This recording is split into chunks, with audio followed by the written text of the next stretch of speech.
After being gone 10 days to Glacier National Park, I came back and my garden has gone wild.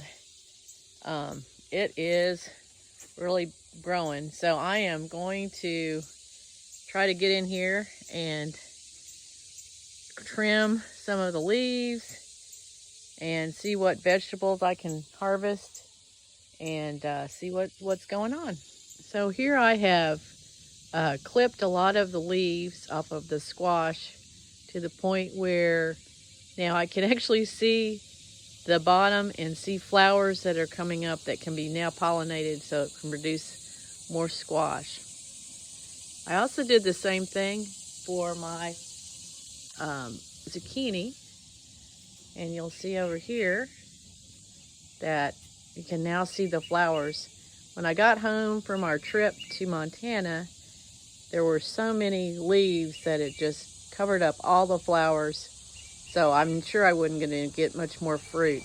But this way I can now see everything, and hopefully so can the pollinators. So after clipping the leaves off of the zucchini and squash, I found quite a bit of squash and zucchini.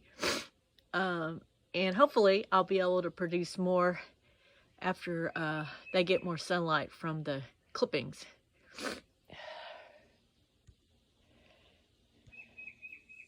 My cantaloupes have now gone about 3 feet off the ground up this trellis that I set down there for them to climb.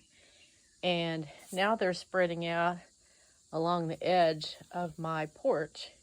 So what I'm going to do now is put some string up on this pillar, hoping to train this vine to go up and try to keep growing melons.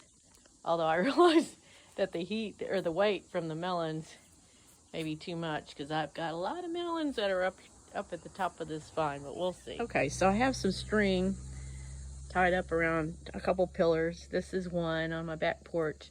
Got it started climbing with the help of the string. So we're hoping that it'll keep climbing since it's a vine. And then there's a second one. Got it helped out, started helping it out a little bit by putting it under the string there. So yeah, hopefully it'll take hold and keep growing. Sun-loving plants try to go toward the sun, and so if your garden is too crowded, the vines especially will latch on to things. So here it is, watermelon plant that had latched on to some of my tall phlox. So I just took it off of that, and I'm going to put it along this barrier that I have for the deer, actually. And I think he'll like, this watermelon plant will like better, because it's going to be able to latch around this trellis and grow up to the sunlight. Same thing for this guy. He's down here trying to get to some sun. So I'm going to just try to do the same thing with him so that he can get some more sunlight and leave these other plants out of the picture. Again, trying to just grow up anything it can grow up to get to the sunshine, and try not to strangle it. So let's put him here.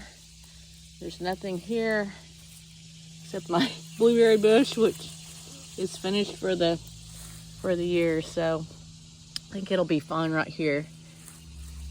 Get a little more sunlight than it would normally, and hopefully produce some watermelon this year. Same for these cherry tomatoes.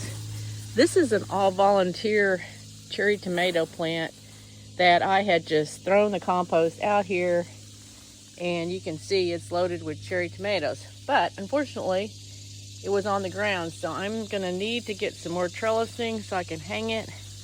I did that with these that were also on the ground, and they're doing fine. They're getting more sunlight, so I need to also get some more trellises for those.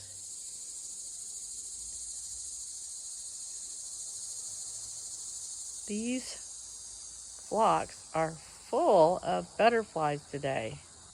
Not sure why, but I love to see it. They are just loaded with butterflies.